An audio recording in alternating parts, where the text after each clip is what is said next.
विजापूर नाका पोलीस ठाणे गुन्हे प्रकटीकरण पथकास दिनांक 12 फेब्रुवारी 2024 रोजी एक इसम एका मोपेड मोटरसायकलवर चोरीचा मोबाईल घेऊन मुलतानी बेकरी होडकी रोड सोलापूर येथे येणार आहे अशी माहिती मिळाल्याने विजापूर नाका पोलीस स्टेशन गुन्हे प्रकटीकरण पथकातील अधिकारी व पोलीस अंमलदार असे मुलतानी बेकरी होडकी रोड सोलापूर येथे जाऊन आरोपी नामे आसिफ मुख्तार खान वय 32 वर्षे राहणार गिलबटिल रोड पाटकरवाडी जवळ अंधेरी वेस्ट मुंबई सध्या राहतो साईनगर भाग 2 मजरेवाडी सोलापूर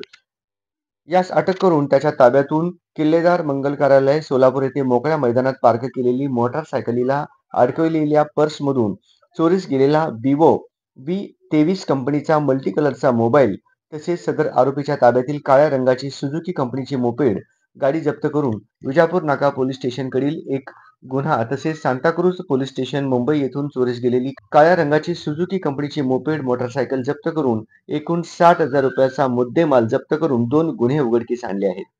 तसेच दिनांक 17 फेब्रुवारी 2024 रोजी विजापूर नाका पोलीस ठाणे गुन्हे प्रकटीकरण पथकास गुप्त बातमीदार मार्फतीने बातमी मिळाली की एक इसम सोरेगाव सोलापूर येथे चोरीची मोटारसायकल घेऊन येणार असल्याची खात्रीशीर बातमी मिळाल्याने विजापूर नाका पोलीस स्टेशन गुन्हे प्रकटीकरण पथकातील पोलीस अंमलदार असे मिळून सोरेगाव सोलापूर येथे सापळा रचून शिताफीने विधी संघर्षग्रस्त बालक नामे यल्लप्पा शिवाजी कुद्रे वय 15 वर्षे राहणार टाकळी तालुका दक्षिण सोलापूर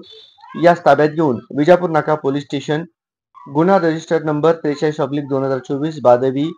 कलम 379 या गुन्ह्यातील चोरीस गेलेली पल्सर 220 मोटारसायकल त्याच्या ताब्यात मिळून आल्याने त्यास सदर गुन्ह्याचे तपासकामी ताब्यात घेऊन त्याच्या पालकांसमक्ष त्याच्याकडे अधिक विश्वास घेऊन चौकशी केली असता विधी संघर्ष बालकाने सांगितले की विधी संघर्ष बालक व त्याचा साथीदार असे दोघे मिळून जानेवारी 2024 महिन्यात मध्यरात्रीच्या वेळी विजापूर रोड सोलापूर या भागातून 2 मोटारसायकली तसेच बेलाटी या गावातून एक मोटारसायकल चोरी केल्याचे निष्पन्न कबुली विजापूर नाका पोलीस स्टेशनकडील 2 गुन्हे व सलगर वस्ती पोलीस स्टेशन 1 असे एकूण 3 गुन्हे उघडकीस आणून त्याच्या ताब्यातून एकूण 1,05,000 मुद्देमाल जप्त केलाय.